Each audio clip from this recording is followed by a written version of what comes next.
Welcome to the Psychology World podcast with me, Connor Whiteley, psychology student and international best-selling psychology author of over 30 psychology books, bringing you the latest psychology news, fascinating psychology topics and more each week. If you want to learn more, then please check out connorwhiteley.net/books. And don't forget to like and subscribe to the YouTube video or follow on your favourite podcast app. And here's the show. Hi everyone, and welcome to episode 286 of the Psychology World podcast with me, Connor Wiley. And today's episode is on how does power corrupt people? And it is Friday the 20th of September 2024 as I record this. So today's podcast episode is really fun. It's absolutely brilliant. It's very timely because of the political situations in the world, and this is just a really good morality psychology podcast episode. It's really fun. You can definitely apply it to everyday life, and it really does help us to understand why does power corrupt people. So this is definitely going to be a brilliant episode for sure. So you got that to look forward to in the content part of today's episode. So moving on to the psychology news section, we're reading from the British Psychological Society Research Digest. And the first one is, students given choices attend and excel. Moving from school to university can be a bit of a culture shock, not least because maybe for the first time ever, young people have to manage their own time. With new friends, nights out, and other distractions, you'll be forgiven for thinking that making attendance mandatory is the best way of keeping students coming to class. Not so, according to a new study in Science Advances. Instead, Simon Colleague and Daniel Opperman of Caroline Mellon University have found that giving students the ability to choose may be the way forward, suggesting that strict attendance measures might actually be counterproductive. Okay, so this is definitely quite an interesting one because, first of all, if you've started the new academic year, well, I hope that you're enjoying Freshers Week. I hope you're settling in okay, and I hope that you're making lots of new friends. So I know in the UK, at least this is what I've heard from my university, when Liz Truss was in power for 6 whole weeks, one of the things that her government did was that she actually introduced the rule that university attendance has to be 80% for a given student, which is why my university brought in attendance codes quite quickly, and their results, from what I understand, it has been a bit chaotic. Because when government brings down a new rule quite quickly, you have to adapt. At least that's the gist I've got from my university. But here's the thing, though: even though attendance is mandatory, people still don't like to go. To be fair, because one, it feels like the whole point of university is that you're there to be independent. It's independent learning. You're an adult, for goodness sake. You're meant to be there to do your own thing, and basically everything is down at you. So if you don't go to class, and if you don't do stuff, then that is on you. So I think bringing in mandatory attendance rules is a bit silly, because that just reminds us of school, and we're not at school, we're at university, we're adults, we're not children.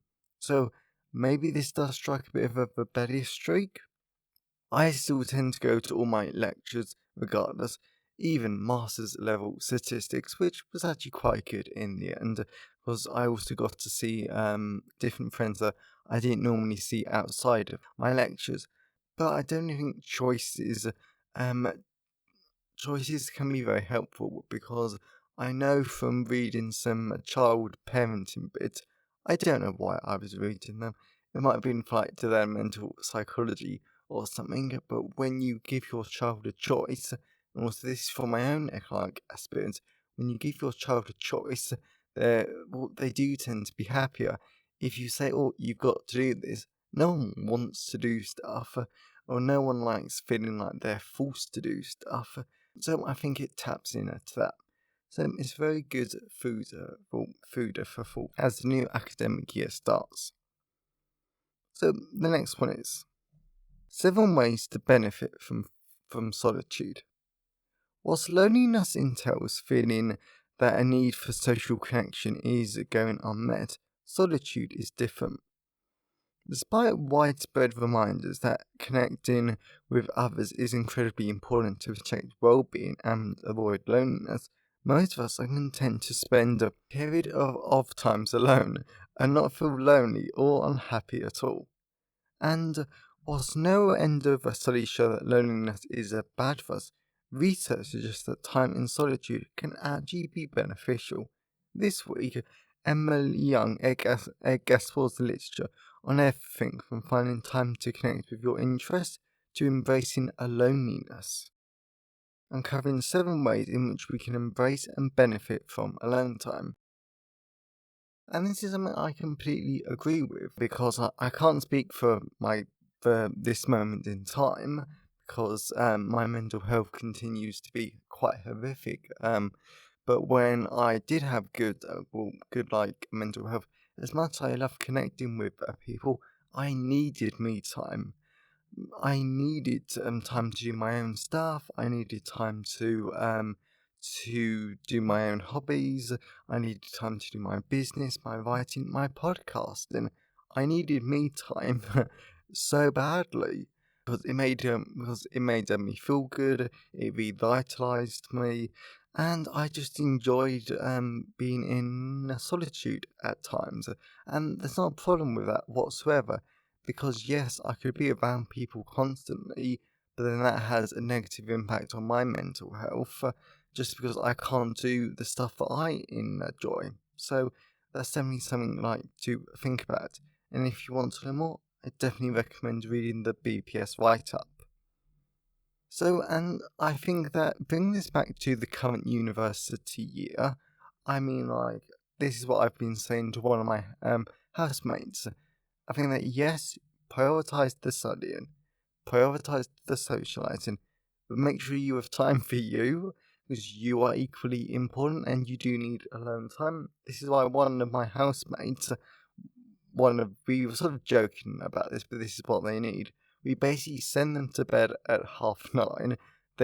So they can have an hour to decompress and an hour to relax on their phone, and that's important to them because it means they can sleep better. So that's another impact. That's another really positive impact that's going to help them for the long term. So just please bear that in mind in this academic year. So the final one is, venting isn't just cathartic, it's competitive. If someone has deeply upset us or even just mildly ticked us off, it's likely that we would turn to a friend to complain. And while some position this venting as a way to blow off steam and calm down, some may use it for a different purpose altogether. Gaining allies within a social group. Yes. Okay, I'm into this article. Rising in evolutionary and human behaviour, UCLA's Jamie Kerms and colleagues say that venting can actually act as a way of competition between friends, making listeners like the venter much more and their subject much less. Okay, as much as I want to read this in a lot more depth, I do need to manage my time quite carefully, especially because I need to go back down to Canterbury this afternoon, because me and my housemates were going to go back to Freshers' Fair to see the new societies.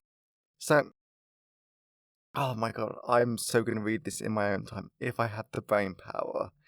Though. So, I mean, like, this is quite brilliant, and I think I've done this once or twice. Definitely not from a competitive point of view, but if you've got shared bugs or shared things that annoy both of you about a particular person, it is such a powerful bonding tool. It really can be. And I mean, like, it's almost fun in the sense that, like, it's a case of, like, oh my god, you find that annoying too. Can we talk about it? I thought it was just me. So that sort of stuff. So it can be a powerful bonding experience, and it's just nice to be fair. So I definitely agree with this. I think as long as you don't do it constantly, I think this is okay. I mean, like, if you're doing this constantly, then I think that is a little bad because you shouldn't keep bad mouthing people for the sake of it. There's something to bear in mind. And I mean, again, I know I'm focusing a lot on academic stuff and university in this psychology news and news section, but if we think about it, there's always some people on our course that we just don't like. We seriously do not like them, and that's okay. We don't have to get on with everyone. As long as we're not horrible, as long as we're not mean to people, that's fine. And there was someone on my university course who, to be fair, we did not like him. We seriously didn't. He was very full of himself, very arrogant. He would always argue with the lecturers, e- even when he was flat out wrong. And seeing him being cut down by a lecturer was actually quite funny once, because one lecturer just had enough. It was brilliant, and we were all talking about it. But it was really nice when I found that everyone else had the same problem with him. But again, I could vent, or we could all vent. We could all say, "Oh my God, you thought that too? I thought it was just me." So that sort of stuff. So it is a really powerful tool and a force for good potentially. So I hope you enjoyed the psychology news section. So let's move on to the personal update. So moving on to the personal update. So let's start with the positives. This week is Freshers Week. So I've not done any recording for over a week because I went up to see my best friend up in the Midlands for a few days, and I had such a good time. It was so lovely to see them, talk to them. We did some really fun normal stuff. Me and their dog got on brilliantly. In the end, I was calling them my little shadow because he just kept following me. To be fair, I know he follows everyone because he just wants cuddles and strokes. And to be fair, I think he knew I was just going to give them to him if he kept following me around. So, yeah, so that was always good fun. Fun there. And then it was just really nice. It was just such a lovely time because we went out a bit and we did lots of different bits and pieces. Granted, we did not go ice skating at this time, so I'm not battered and bruised. Plus, on Monday, I finally started my discussion section for my paper because I've been procrastinating so badly about that. Plus, I've also not been, I've just not had the mental health to actually be able to do it. But I did that on Monday. I've done the vast majority of it. I just need to do the conclusion. I just need to do the abstract now. Then I need to proof edit and format it. Then I need to send it off to my supervisor just so she can look at it at some point there. But the first draft is almost done. I'm determined to finish that tomorrow. Also, it has been Freshers Week. So we've been, so me and my best friend and some of our housemates, we've been out a lot up at campus, going out coffee mornings, doing some of the fun activities. Yes, we're doing the fun activities, and yeah. So we've met a lot of good people. My best friend is far better at meeting people than I am because I'm not well enough at times to actually meet people and form good conversations. But yesterday we went out with a smaller group, and I had some difficulties, but at the end, I was talking to this brilliant person who does second year psychology, and we were talking constantly because we have a similar research interest. Oh my god, I thought I was so niche at times, and it is just brilliant. Such a lovely time with them and other stuff there. So, and then all I'm going to say more generally is yes, I'm still struggling with my mental health quite horrifically, and the night times, I've managed to work out that I'm slightly bad in the mornings. I'm really good. I'm basically clinically normal. I say that in air quotes because there's no such thing as that when it comes to me at the moment. In the basically from like 11 till 7 in the evening, and then everything just dies, everything goes to hell basically as the evening goes on. So yeah, but I did start my specialist counselling this week. It's going to be a long road, but I'm hopeful. At least that's how I'm feeling at the moment. Like, the woman's really good and I like her. So there is hope. It's just going to be a process. I am just slightly annoyed that because my mental health basically dies in the evening, I can't do anything in the evenings, which does include writing up a blog post. So this is one of a batch that I've created a little while ago. They're still really good episodes, but I did want to save that batch for a little project, which is a bit annoying that I can't do that because of my mental health. So as always, I always love to hear your thoughts and feelings on today's episode. So you can always email me, connorwhiteley@connorwhiteley.net. You can always leave a comment at the show notes at connorwhiteley.net/podcast, and you can always tweet me on Twitter at sci-fi whiteley. I always love to hear from all of you because it really helps make the podcast feel more like a conversation. And you can also leave a comment on the Facebook post or LinkedIn post. And today's episode has been sponsored by Social Psychology, a guide to the social and the cultural psychology. So this is a really good sponsor for today's episode because morality and what makes people do good and bad behaviours, at least in the eyes of the social group and society, is definitely a social psychology topic. So this great, really easy to understand book answers a lot of questions about how does a persuasion work. What are the different types of persuasion? What actually is a social psychology? What does social psychology look at? Also, what is self-esteem? How does that work? We also look at like social comparisons, the in-group, the and-group, the out-group, and what is inter-group competition, and so many more other brilliant topics, including one of my favourite, which is acculturation and eculturation. Absolutely brilliant topics like considering globalization in the world, and there's just so many brilliant aspects of this book that I love because this really engaging book does that give you such a solid foundation understanding of social psychology because we cover so many topics that I flat out love. This is a book that I keep coming back to, and I'm really proud of this book, and lots of readers love it. So that is Social Psychology, a guide to the social and cultural psychology, available from all major ebook retailers. You can get the paperback and hardback version from Amazon, your local bookstore, or local library if you request it. And you can get the audiobook narrated by artificial intelligence on selected audiobook retailers, including Spotify, Kobo, Google Play, and Barnes & Noble, and selected library systems like Overdrive, Bacon Taylor, and Biblioteca. So, whilst buying books helps to support the editing and the creation of the podcast, my time is sponsored by my wonderful patrons. And as always, a massive thank you to my patrons. Your support shows that you like the show and you want it to continue. So, if you wanted to become a patron of the show and support the podcast on a monthly basis, now you can at patreon.com/the Psychology World Podcast.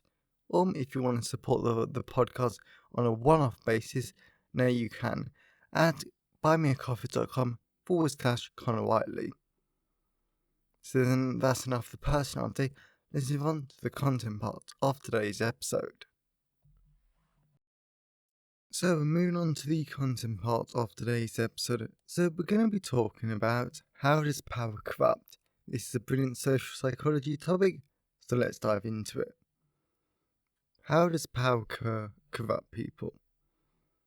Typically, and I think this happens because it's easier to see, we think about powerful leaders and people in charge, since it is generally these people that we see as powerful people who take advantage, take more than their fair share of resources, and these people selfishly strive for even more control and power. We typically think about powerful leaders as getting corrupted because the world is filled with dictators and so-called strongman leaders. So this allows us to easily see the damage that a powerful and despotic leader can cause. However, we need to acknowledge that once a person has a power, then this can lead to corruption, typically moral corruption and bad behavior. So how and why is power associated with corruption? How does power change someone's self-perception? The first way how powerful people can corrupt people is because their power changes their self-perceptions.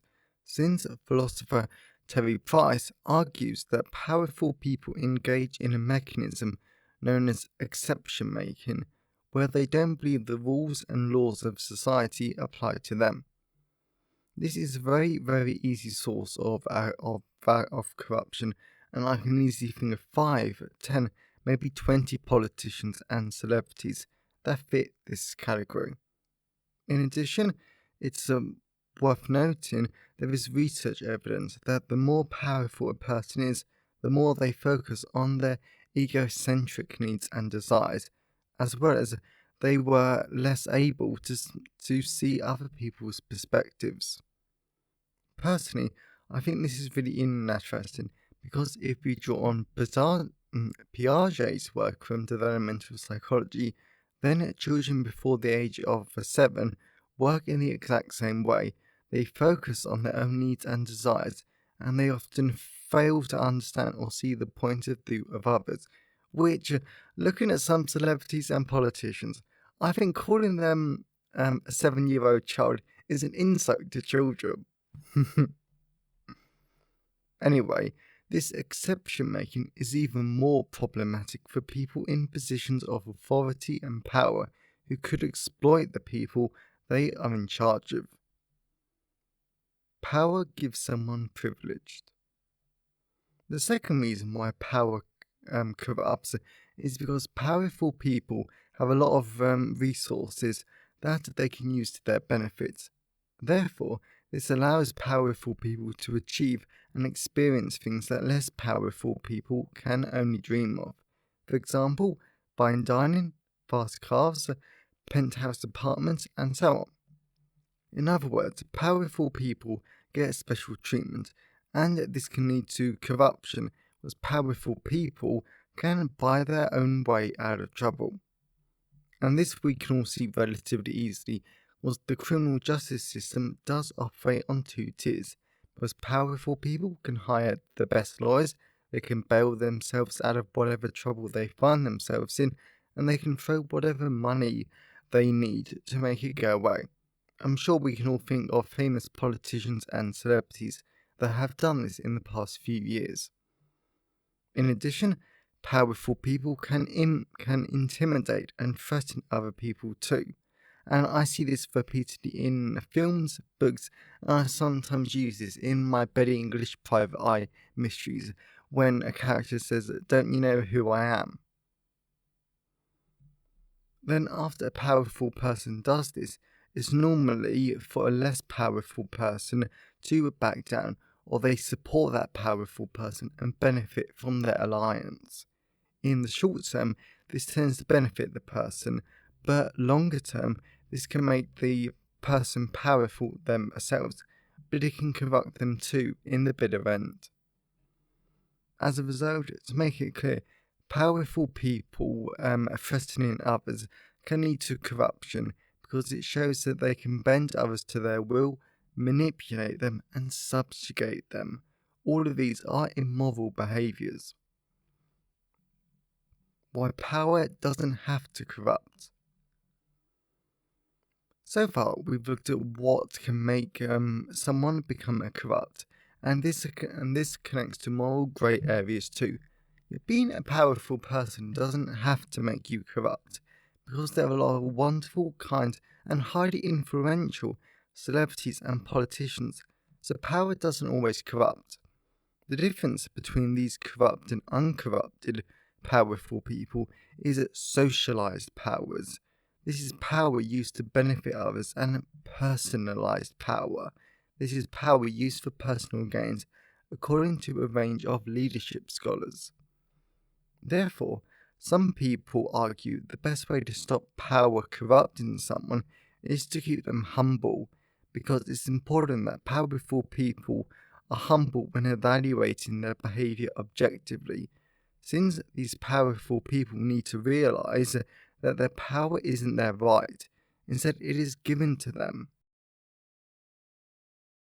Also, the power can be fleeting, and it's important that the people closest to the leader, like their inner circle, actually keep the leader accountable to stop them becoming corrupted. Conclusion.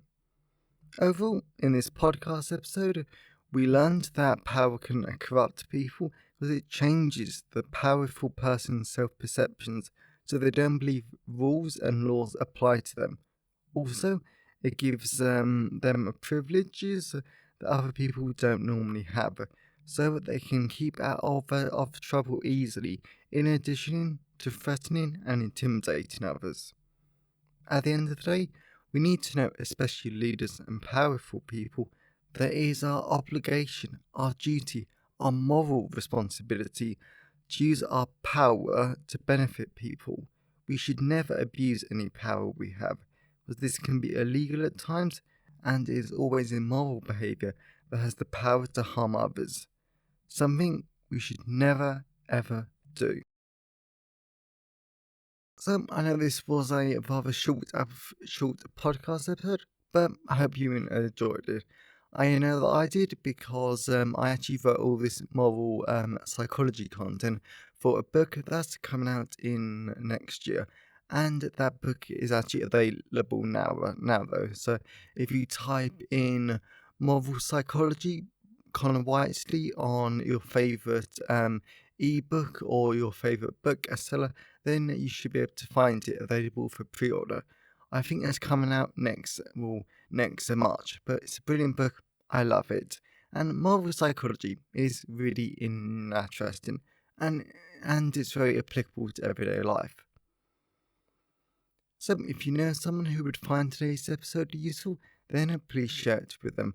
I'm always really grateful when wonderful people help spread the word about the podcast. And if you want to learn more, then please check out moral psychology, but you can also check out social psychology, a guide to social and cultural psychology, available in all the usual places. And you can get the AI narrated audiobook available at selected audiobook retailers. And if you wanted to support the podcast on a monthly basis, then please check out patreon.com/The Psychology World Podcast. Or if you want to support the podcast on a one-off basis, then please go to buymeacoffee.com/Connor Whiteley. So have a great day, everyone, and I'll see you next time.